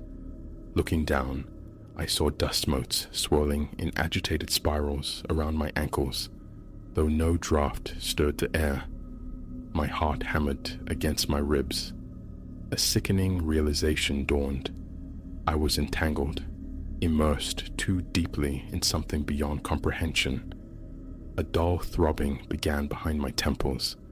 Closing the heavy volume, restoring it to the shelf, I backed away. Leaving the aisle felt like ascending from immense pressure. The air grew thick, heavy, my footsteps suddenly loud on the tile. A faint pop resonated in my inner ear. The instant I crossed the threshold into the normal corridor, solidity returned. My shadow reappeared, a faithful, welcome companion. My arms tingled. My phone vibrated in my pocket, startling me violently. It was Martha, asking my whereabouts. My shift had begun. I was late. Mumbling an apology, I hurried towards the front desk. The rest of the day passed in a haze of residual anxiety, checking in books, greeting patrons, mechanical actions performed while my mind remained tethered to the silent, shadowless aisle. By day's end, exhaustion weighed me down like lead. Home, shower, bed. But sleep was fractured, haunted by swirling dust and the suffocating sensation of held breath. I woke repeatedly in the pre-dawn blackness, gasping, chest aching. The following afternoon, I sought out Mr. Abernathy, the head librarian, cornering him in his office near the administrative wing. Hesitantly, I described the anomaly in the old manuscript section, the absent shadows, the peculiar light, the feeling of lightness. He listened, his expression hardening from curiosity to suspicion. Had I been unwell, under significant stress? My denials were met with a dismissive frown. He reminded me sternly to adhere to my assigned duties, warning me against unnecessary exploration in restricted areas. His tone, curt and final, hinted at knowledge deliberately withheld, but I lacked the nerve to press further. That evening, compelled by a force I no longer understood, I returned one last time. My legs felt unsteady, traversing the now familiar path beneath the humming lights. The thinness of the air, the insidious weakness leaching into my muscles. It was all horribly familiar. I glanced at the shelves, the silent, waiting manuscripts. The table at the aisle's end stood stark, shadowless. I swallowed against a dry throat. Then, the whisper, intimate as a lover's breath, directly beside my ear. My skin erupted in gooseflesh. A violent, involuntary jerk sent the flashlight tumbling from my grasp. It clattered dully on the linoleum, spinning before coming to rest. The whisper elongated my name, stretching it into a sound both weary and insistent. My heart became a frantic drum against my ribs. Mouth parched, I bent to retrieve the flashlight, my hand trembling so fiercely I could barely close my fingers around it, forcing myself to look, to scan the immediate vicinity. Nothing, yet the source felt impossibly close. My lungs seized, breath catching high in my throat. My own pulse roared in my ears. Reaching out, my fingers brushed the rough wood and settled dust of the nearest shelf. My name came again, softer this time, fading, dissolving into the ambient hum. It was too much. I couldn't endure another second. Turning, I walked, quickly, purposefully, out of the aisle, the echo of my own departure, loud in the sudden density of the main corridor. An ache bloomed in my chest, my throat raw. I didn't look back. A strange tingling persisted on my skin all the way to the heavy front doors. Outside, the evening colors seemed hyper-vivid, the residual warmth of the sun on my skin, a grounding sensation. I drew long, slow breaths of the city air. I still work at the library. A wide berth is now given to that particular corridor, that wing. Thus far, my duties have not required my presence there. I shelve, I assist, I catalog, all within the known, predictable sections of the building. But sometimes, inevitably, my gaze drifts towards the passage leading to the ancient manuscripts. A familiar knot tightens in my gut, the memory of weightlessness, of suffocating silence, resurfacing. What resides within those light-devouring books? Why the shadows flee that space? These remain unanswered questions, festering in my mind. Occasionally, in the deepest hours of the night, the whisper finds me in dreams. I wake then, slick with sweat, legs aching as if from a long, desperate run. I tell myself, I will not return. I tell myself, it is over. But the conviction feels hollow. That place exerts a subtle, persistent gravity on my thoughts. The answers remain elusive, perhaps unknowable. So I move through my days, performing my tasks, maintaining my distance, hoping for ignorance. But I feel its presence. Passing the corridor's entrance, I sometimes sense a shift in the air, an expectant stillness, as if something waits there, patiently, silently. It is not finished with me. Of this, I am increasingly certain.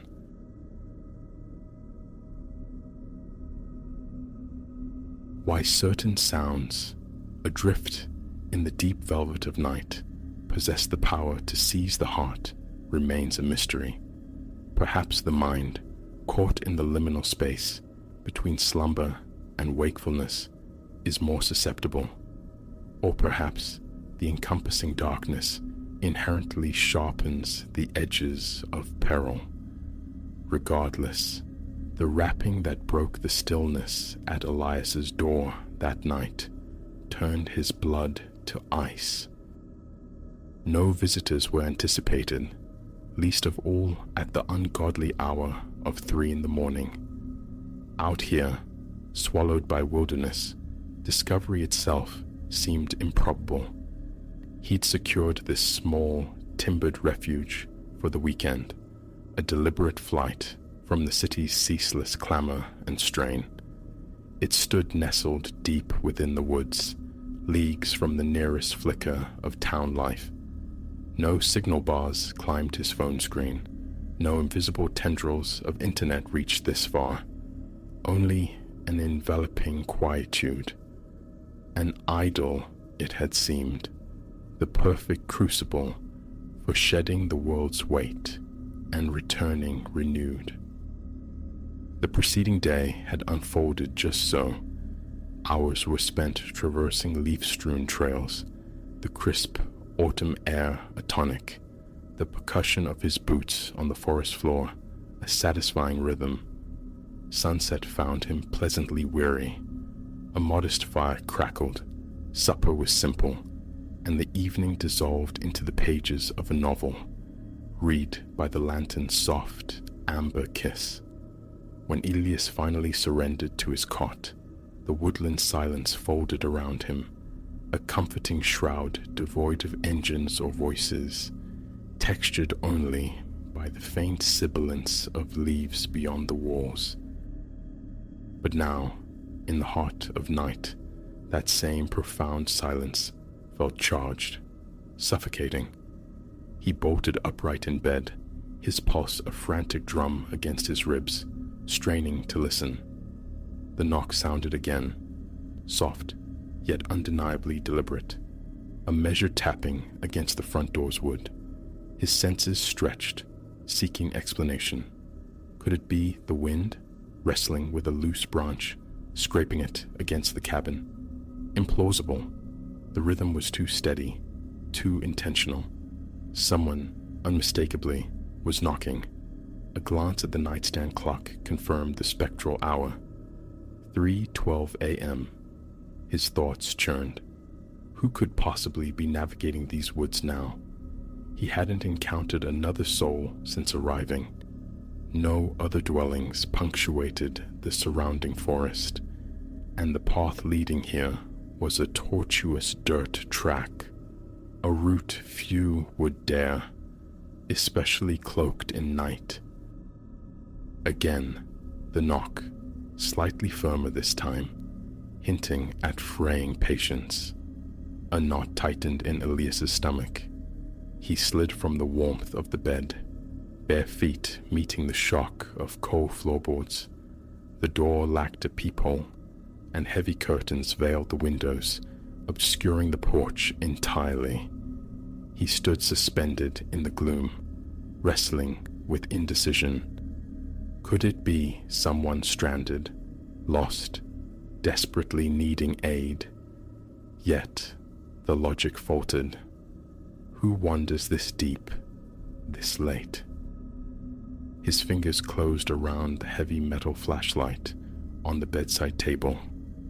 He moved towards the entrance, each step amplifying the frantic thudding in his chest.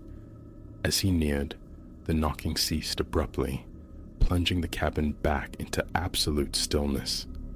He paused, his hand hovering inches from the doorknob, every primal instinct screaming a warning. Then, a sound pierced the silence, a fragile voice, scarcely above a whisper, seeping through the wood. "Hello?" it inquired softly. "Is anyone there?" The tone was frayed, exhausted, as if belonging to one who had trekked for untold hours. Drawing a ragged breath, Elias fought to quell the frantic rhythm within him. Perhaps genuine need stood on his threshold. Perhaps this was merely an innocent, albeit unsettling, encounter. With fingers that trembled, he turned the lock and eased the door open just a sliver, enough to peer into the night. The porch lay vacant. His breath hitched. He scanned the deeper shadows beyond the weak porch light's reach. Trees stood like silent sentinels, their limbs stirring faintly in the breeze. But no figure, no movement, nothing human. Only the profound quiet of the woods and the chill night air bleeding into the cabin's warmth. He recoiled, skin prickling with a sudden sharp unease. Had he dreamt it? The insistent rapping, that frail voice, was it all some phantasm born of fatigue and isolation? He began to push the door closed, but froze as the voice sounded again. "Please," it breathed, disturbingly closer now. "Let me in." His hand clenched the doorknob, knuckles white. The voice emanated from the darkness immediately bordering the porch, an unnerving proximity. Leaning forward fractionally, he strained his eyes against the blackness, seeking a source. Nothing. No shape, no substance. Just that low, pleading whisper, seemingly right beside him. "Please," it repeated, a subtle pressure entering the tone. Elias slammed the door shut, the sound echoing in the small space.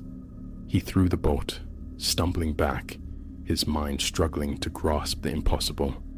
The knocking, the disembodied voice, it defied reason. He was certain, utterly certain, no one was physically present outside. He stood listening, breath coming in shallow gasps. Silence reclaimed the cabin, punctuated only by the faint groans of the timber settling against the wind's pressure.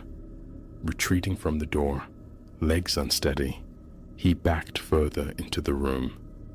He couldn't fathom what was unfolding, but one certainty solidified. That door would remain sealed. He fled to the bedroom, securing its door as well, locking it as if the flimsy barrier could offer true sanctuary. His thoughts spun, a frantic carousel of rationalization attempts, each more terrifying than the last. And then, chillingly, from the other side of the bedroom door, the whisper returned. "Please," it murmured, soft, insistent. "Let me in." Elias froze solid, his blood turning to glacial slush. The voice was inside, within the cabin's walls, just beyond the thin panel of wood separating him from the main room. His heart hammered violently as he pressed himself against the far wall, eyes riveted to the door, anticipating its imminent splintering. It held firm. The voice sighed again, quieter now, almost a whimper. "Let me in."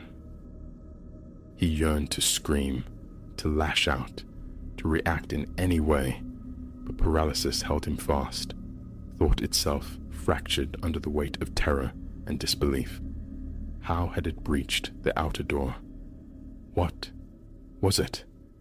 He waited, suspended in an agony of anticipation where each second stretched into an eternity. The voice offered no further pleas. The cabin lapsed into silence once more, profound save for the frantic pulse drumming in Elias's ears. Sleep was unthinkable, movement impossible. He remained there, a statue carved from fear, braced for the entity's next move. None came.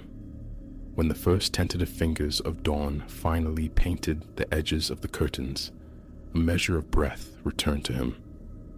He waited several more minutes, listening intently for any sound, any shift, but the cabin held its silence.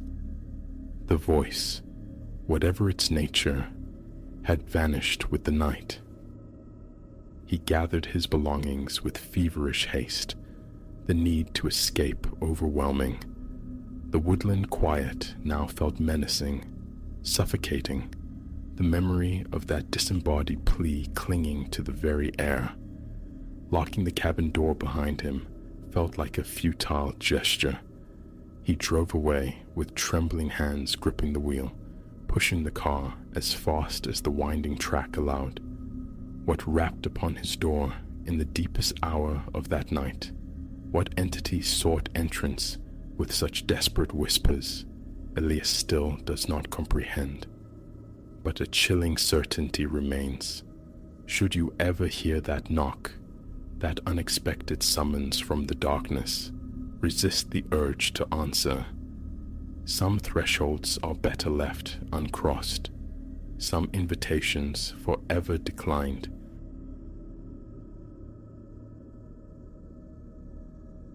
Barely 3 weeks inhabitant of this pile, this edifice of bygone grandeur and present decay, I'd already ingested the local lore, tales of its labyrinthine passages, corridors where tenants supposedly misplace themselves en route to their own doors.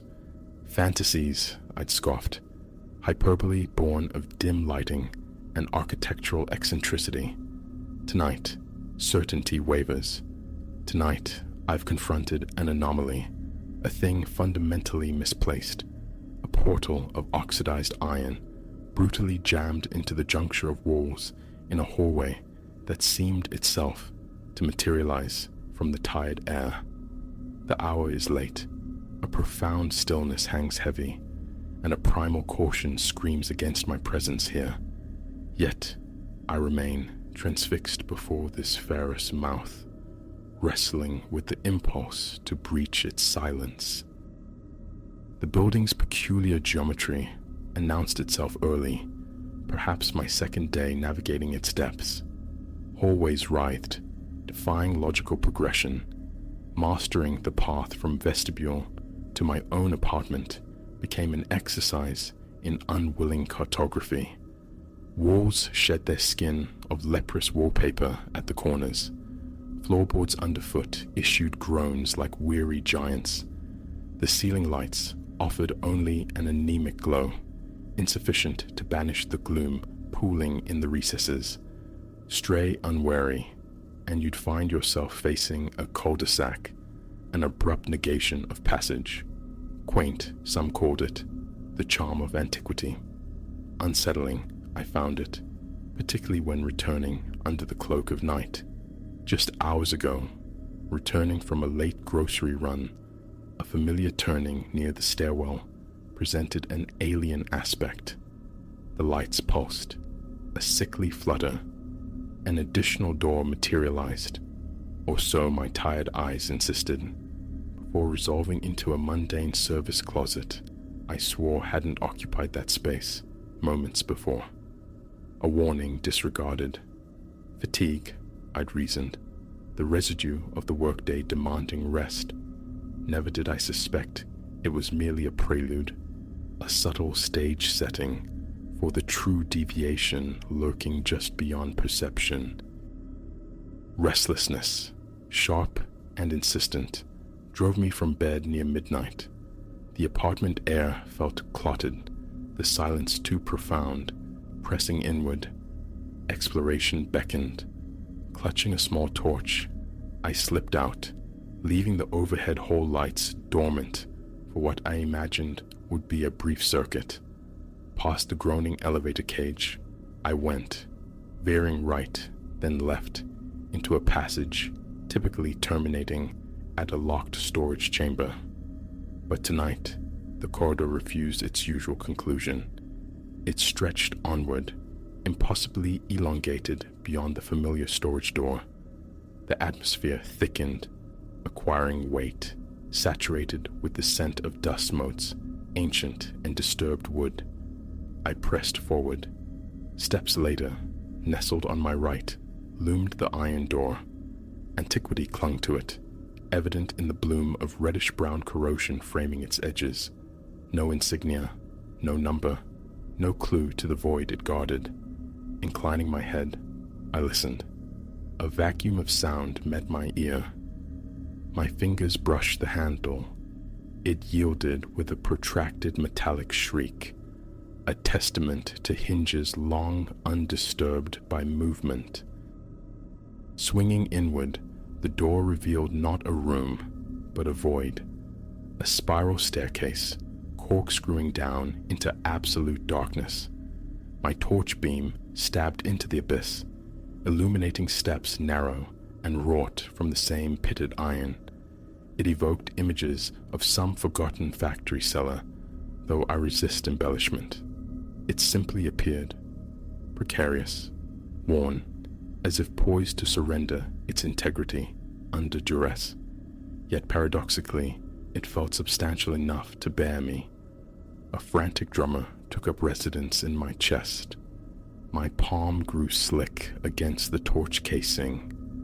Retreat whispered reason, but an inexplicable magnetism emanated from that hidden descent, pulling me toward the unknown. My first step onto the spiral resonated, a sharp metallic clang swallowed by the hush. A chill, distinct and invasive, traced my spine. The air here tasted damp, subterranean.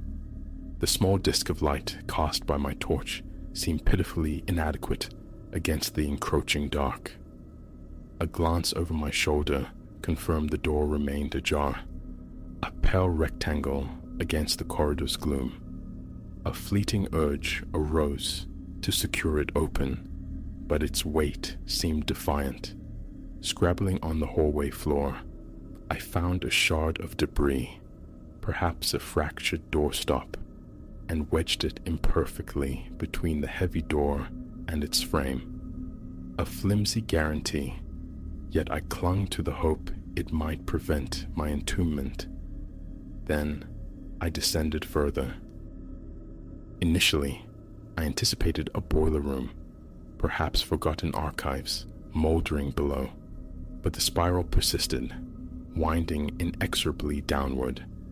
After perhaps 2 complete revolutions, the stairs disgorged me onto a landing. Here, a constricted corridor branched off, barely shoulder width. The ceiling hung oppressively low. The walls were rough-hewn brick. My light swept across a floor littered with fine dust and pebbles. No decoration, no function suggested itself. This felt divorced from any conventional basement structure. Ahead, the spiral staircase continued its plunge. I cast a look back. The ascent remained visible, yet the short corridor behind me dissolved into impenetrable shadow, and a perverse curiosity stirred. What lay at its terminus? I chose the corridor first. Each footfall produced a soft crunch, disturbing the settled detritus. The air grew denser still, prickling the back of my throat, eliciting a dry cough. 20 feet in, perhaps, a closed wooden door blocked the left wall. The handle, an old iron knob, refused to turn. A shoulder slammed against the wood met immovable resistance. as if sealed from the other side. Futile. Returning to the stairwell, I resolved to venture deeper before conceding defeat. Back at the spiral's edge, the amplified echo of my own respiration filled the space.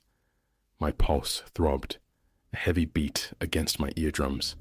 A profound sense of wrongness settled over me. I realized then, with a jolt, that the doorway above, my point of entry, was no longer visible. 3 turns of the spiral, perhaps, ascended into utter blackness. A wave of nausea threatened. Calm, I told myself. Just climb back. Yet, a deeper, more insidious part urged me onward, just a little farther. Caution would be my guide, I promised myself. The first sign of true anomaly, and I would retreat. So, downward again. I counted steps initially, seeking pattern in the descent. Footfall, clang, echo, landing. But this segment felt longer, the rhythm distorted. The spiral's tight curve forced my right hand to brace against the cold central column. 50 steps, maybe more, delivered me to another landing. Identical. The same coarse brickwork, the same low clearance, the same abbreviated corridor leading off to one side. A swift inspection revealed another locked wooden door, obstinately mirroring the first. Back at the stairs, my breath hitched. Sweat beaded on my neck. The torch beam quivered in my unsteady hand. Turn back. Now, reason pleaded. But curiosity, or perhaps a nascent stubbornness, held sway. Was there a true foundation level, or had I stumbled into some architectural aberration? More steps descended. I abandoned counting, distracted now by nascent sounds. It began as an almost imperceptible susurrus, like escaping steam from a distant vent. I froze, holding my breath, body pressed against the chill metal railing. The sound seemed to emanate from the depths below, yet the acoustics warped its origin, making it maddeningly diffuse. My light probed downward, the stairs merely coiled into more darkness. I continued, every muscle taut, shoulders bunched against an unseen threat. My own mind began its betrayals, conjuring fleeting shapes skittering at the periphery of the light, illusions born of curved metal and dancing shadows. Several more rotations brought me to yet another landing, a perfect replica of the last. The realization struck with cold certainty. The layout was repeating. Each level offered the same dead-end corridor, the same impassive locked door, the same suffocating ceiling height. It defied logic. I'd expected a cellar, a terminus, some indication of reaching bottom. Instead, there was only the recursive promise of more stairs leading down. The hissing intensified, acquiring definition. Within the echoes, I began to perceive phantom whispers, fragmented bursts of sound mimicking speech, yet stubbornly resisting comprehension. My skin tightened, erupting in goose flesh. My heart hammered against my ribs, the force resonating in my temples. I swept the torch beam around wildly. Nothing. The corridor yawned empty. The locked door stood sentinel at its end. "Hello?" The query died almost instantly, my own voice returning, distorted and alien. Wiping sweat from my brow, I commanded myself, "Turn. Around. Now." Ascending a few steps felt like wading through syrup. The air grew thick, resistant. My head swam. Breath came in shallow gasps. I paused, clinging to the railing. The hissing returned, louder, closer. My hands trembled violently. I aimed the light upward. The spiral climbed relentlessly into shadow, but it seemed darker now, the iron steps narrower, more treacherous. How far had I descended? The question echoed unanswered. It felt like an eternity. My internal compass spun uselessly. Forcing myself onward, I climbed, one deliberate step at a time. I resumed counting, desperate for focus. 1, 2, 3. But the numbers soon blurred. The whispers eddied around me, seemingly circling my head. My torch flickered ominously. A sharp smack against my palm restored its beam, albeit diminished. My phone, left charging upstairs. Stupidity, sharp and painful. Time dissolved. I climbed and climbed, yet the iron door, my entry point, never reappeared. Each landing remained stubbornly identical. Glances downward revealed only the vertiginous swirl of steps, dissolving into blackness. Footfalls echoed unnaturally. My breathing rasped, harsh in the enclosed space. The hissing escalated, morphing into something urgent, like short, sharp expulsions of air directly beside my ear. I spun repeatedly, finding only empty air. Eventually, depleted, I slumped onto a landing, catching my breath. Knees screamed in protest. Dizziness fogged my thoughts. I leaned against the wall. The bricks felt damp, unnaturally cold. A droplet of water traced a frigid path down my neck. The corridor stretched before me, but I didn't bother investigating its locked terminus. I knew its secret now: relentless sameness. Had the building itself ensnared me in some cruel jest, or had I blundered into a hidden dimension, a non-space nestled within its ancient bones, forever looping? I sat on the topmost step of the next flight down, or was it up, and listened. The whispers had receded slightly, now seeming to emanate from a great distance, yet their presence remained palpable. Every few moments, a faint hiss, a soft, sibilant murmur broke the silence. My mouth felt like parchment. Swallowing was a rasping effort. The torch beam weakened further, its light turning muddy yellow. I had to ascend. I had to try. Rising on trembling legs, I climbed again, gripping the railing until my knuckles whitened.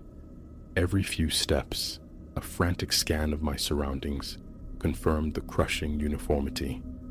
The corridor, the locked door, the oppressive ceiling, always the same.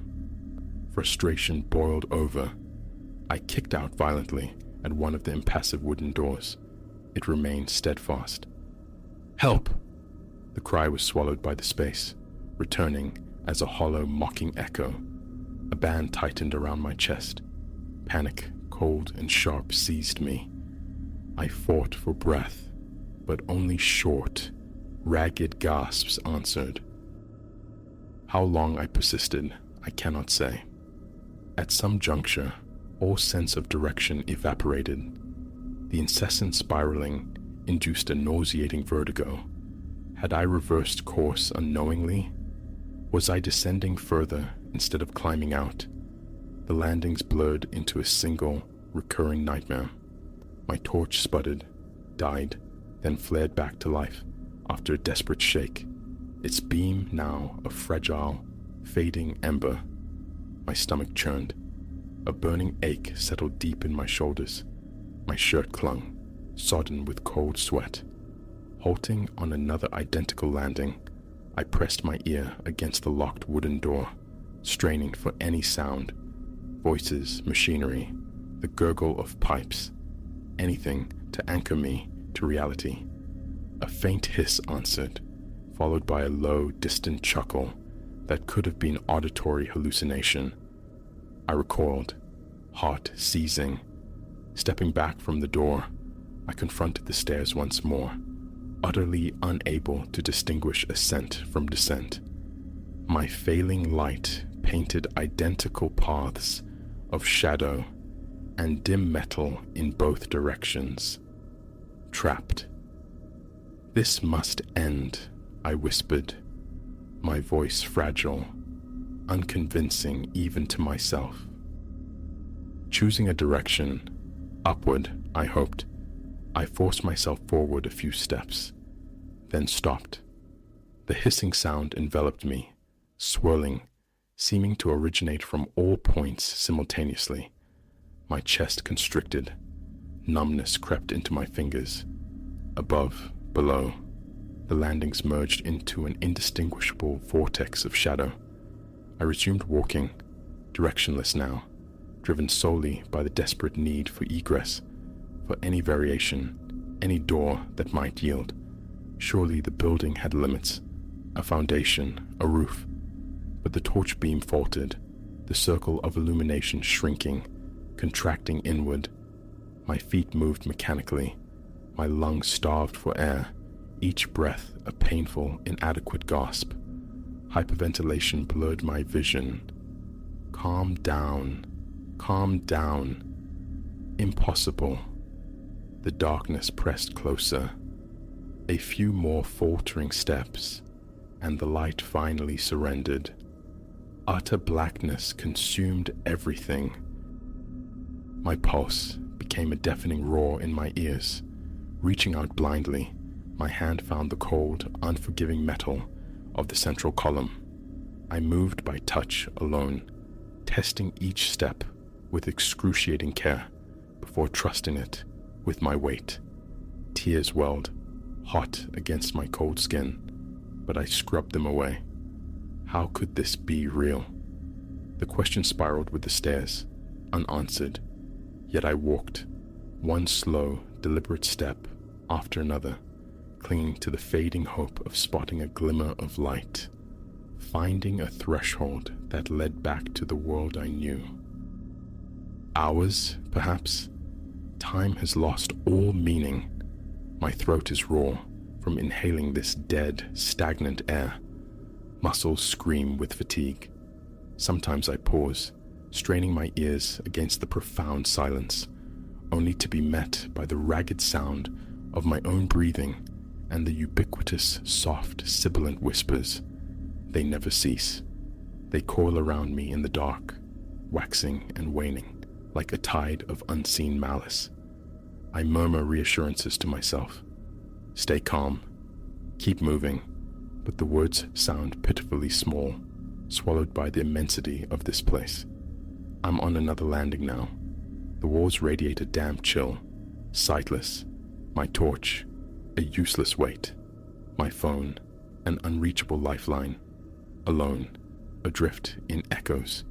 Occasionally, a phantom luminescence flickers at the edge of perception, but pursuing it yields only deeper darkness. My heart pounds, a painful, frantic rhythm against my ribs. The hissing draws nearer, intimate as breath upon my neck, yet turning reveals only void. How much longer can I endure this ascent? Or is it descent? Exhaustion weighs me down, body and mind fraying. I yearn for a final door, any door, perhaps the rusted one I so foolishly wedged open an eternity ago. It never appears.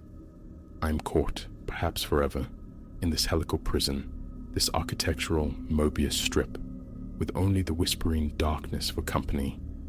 I don't know if return is possible. I don't know if there is a return. All that remains is to climb, and to hope that somewhere, impossibly far ahead, lies the corroded threshold leading out of this nightmare. Until then, there is only the dark and the ceaseless hiss of whatever shares these endless stairs.